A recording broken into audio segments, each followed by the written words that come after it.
I command you to get out of here. Why won't you listen to me, you stupid— Oh!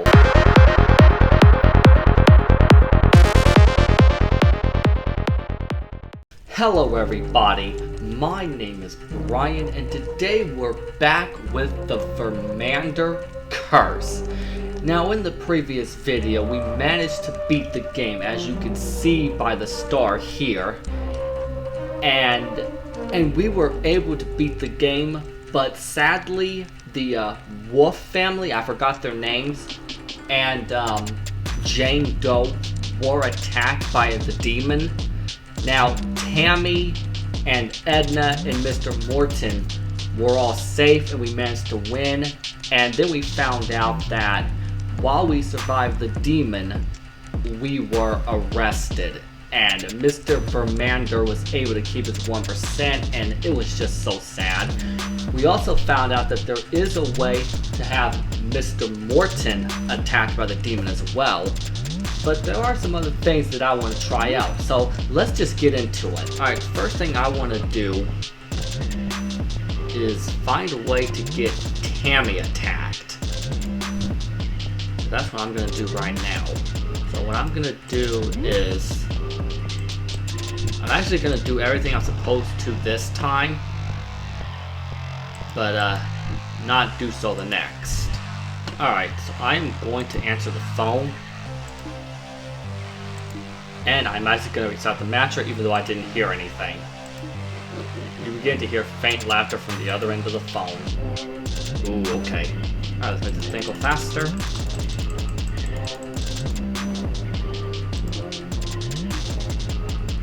But a phone had been answered incorrectly, and suddenly the demon began to grow stronger. Oh no, I don't want him being attacked.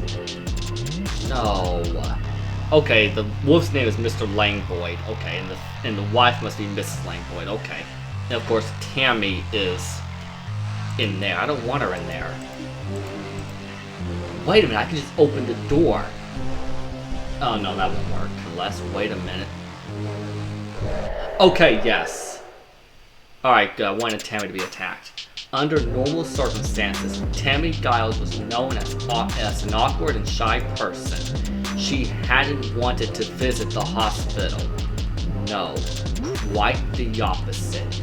It was only when her tooth pain became unbearable that she finally made up her mind to have it pulled. A decision that would ultimately be one of her last. Oh man. Okay, so Jane Doe was attacked, which is very sad. But so basically I'm just trying to beat the game because I want to test out a theory. Alright, so here's something different.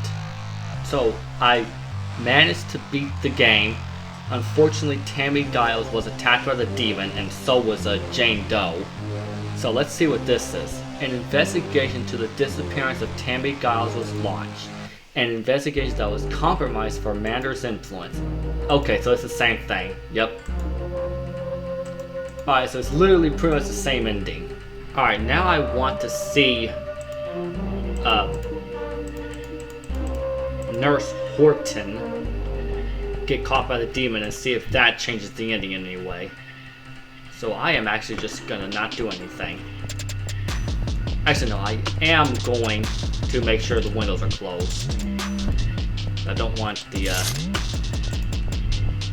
demon to be too powerful.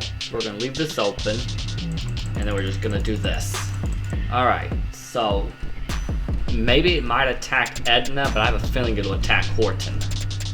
So let's see.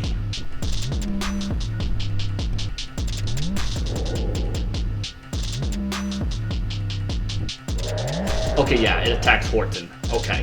Now this we saw in the last video, so I'm just gonna skip it. Alright, so now it's slightly different. Dr. Edna had managed to survive. She was finally safe. And then it'll get to the fact that both Tammy and Jane Doe were attacked, right? Yep, two different disappearances. Okay, so pretty much the same as last time. Only this time it's only Edna that was charged. So, based on that, I think it's safe to assume that if it was reversed, if Edna was the one that was attacked by the demon along with some other patients, then it'll pretty much be the same ending, only this time it'll be only Horton that would have gone to jail, and then it'll say something about Horton's father having to grow up without a dad and all that other stuff. So now I want to see what would happen. Now this is possible, because the developer of this game actually let me know that there is a way to save everyone. So I'm going to see if I can figure out how to do that. So what I'm going to do first, I'm going to go over and I'm going to make sure all the windows are shut. I think there's only one window. So let's go ahead and do that now. Alright, so there's the window. And then what I'm going to do, I actually noticed this a lot earlier, but I cut it out of the video. Right here. The pain meds are kept here. Pick up the meds. Alright, so now I have this pill. And I'm going to go to each of the patients and see if it does anything. Alright, so we have the octopus here, Jane Doe. Okay. Alright. Okay, so the pill doesn't do anything for her. What about Tammy here? Okay, she's just happily humming to herself. Okay, that's fine, I guess. How much more time do I have? Okay, quite a bit of time. Gotta find the Wolf family. There they are. Alright, so I don't think we can use the pill just yet. So I'm just gonna do this, and then just do that. Alright, so if I remember correctly, when the demon arrives the next time, that's when the Wolf family decides to... Oh my goodness, what is she doing here? Decides to leave. So, will it work for her? Hey, ma'am, please. Strange things are happening tonight, and I need you to get back to your room. Hee, my bad. I'll go back now. Oh, is she gone? Okay. I think that's how we save Tammy. Now I need to find the wolf. Good, shut that off. Sir, I bought you your scheduled pain medication. Just in time. My back was starting to act up again. Woo. Alright, so I don't think the Wolf family is gonna be moving around.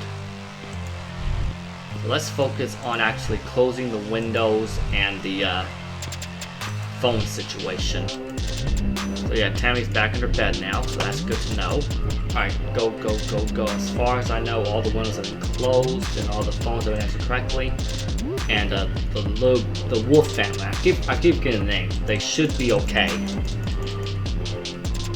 The time is 12 a.m. All the windows have been closed. All the phones have been answered correctly. And then it arrived. Okay. Everything should be good. Okay, good. The Wolf family didn't come out. And Tammy is safe as well. So now I'm gonna... Okay, so I have the pain med. And I'm gonna give it to Jane Doe. Because I think she was the next one to try to leave. Go ahead and close this door since I'm already there. Or not door, I meant window. Come on.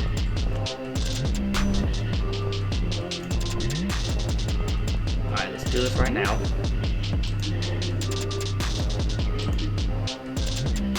Yes, recite it. Okay. Here. This will help with easing the pain. Yes. Good. Alright, so she should be fine now. Now I'm just gonna pretty much beat the rest of the game. I'll be back when that happens. Okay, so when I was Edna, I was still able to pick up the meds. So I'm gonna see if I can give it to Tammy. Okay, she's not in there. Oh goodness, okay. Alright, ready? I think she's good.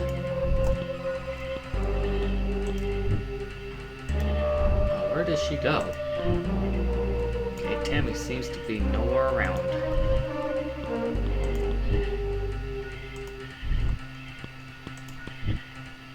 Okay, first of all, let's take care of this situation. Alright. Is this where y'all keep the shredded cheese? I was told there's nothing in the refrigerator, so probably not. For now, though, okay. I think the only way to keep her safe is just to find her and tell her to go back to bed. Alright, so I think that was everything.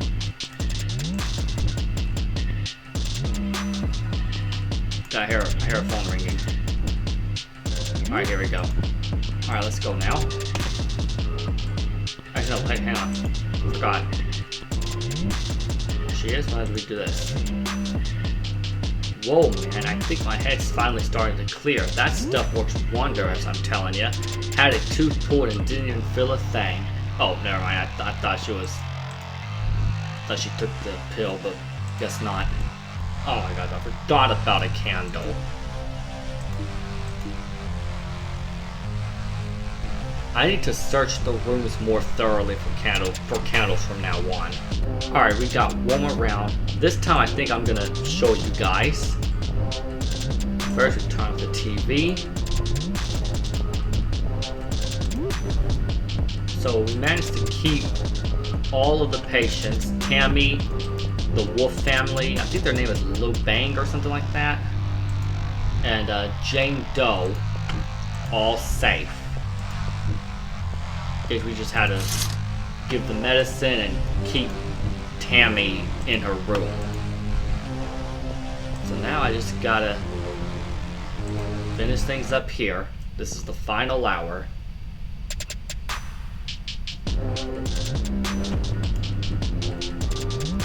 Alright, so we're done with that. Just checking every room, make sure everything's good. Okay, let's answer the phone. Alright, we don't hear anything, so we say nothing. Alright, getting there.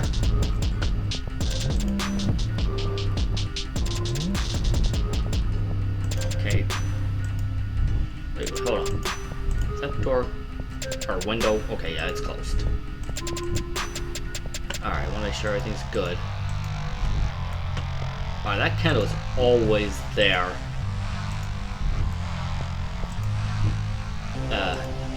During the last hour, so we're just gonna go ahead and just do that. Oh my god, the demon's always right there and then it goes away. Alright, let's just close the door and do this to make the time go by faster. The time was 5 a.m. All the windows have been closed, all the settings have been turned off, none lights have been left flickering, all the phones have been answered correctly, all the candles have been extinguished. The sun began to rise upon our little town, so this one's going to be the same, and the demon could not stay in this war much longer. However, in direct violation of the Vermander Pact, no blood had been spilled that night. The most important part of the pact had not been fulfilled, which meant that the agreement was now null and void. After generations of being enslaved to the Vermander family, the demon was finally free.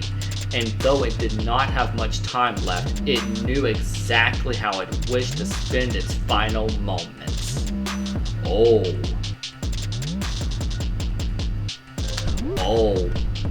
it's gonna, okay.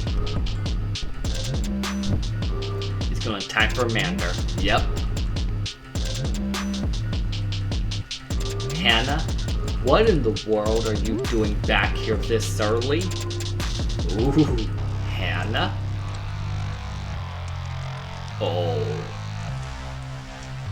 Oh, it's you. Don't you have some work to be doing? What do you want?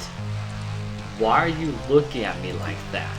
Don't you go forgetting that you work for me, mister. I command you to get out of here. Why won't you listen to me, you stupid... Well, you play with fire, you're gonna get burned. The angry howls of the demon echoed throughout the town that morning, and then the estate fell deathly quiet. As it turned out, Hannah hadn't left the Vermander estate that previous night. She had been far too tired to return home after feeding instructions through the phone all night. Instead, she fell asleep in one of the manor's empty rooms. She was awakened by the awful noises emitting from upstairs. Hannah climbed the stairs and quickly made her way over to the office. Inside, there lay J.P. Vermander, beaten, unmoving, and absolutely mangled. But against all the odds, he was still alive. Hannah had a choice to make. A large part of her wanted to simply leave him there, to give him the same disrespect and disregard that he showed to others. She turned to leave. But deep down, she knew that this wasn't the right thing to do. As bad as he was, she would not stoop to his level. So instead, she called for help. Oh wow, now he's in the hospital.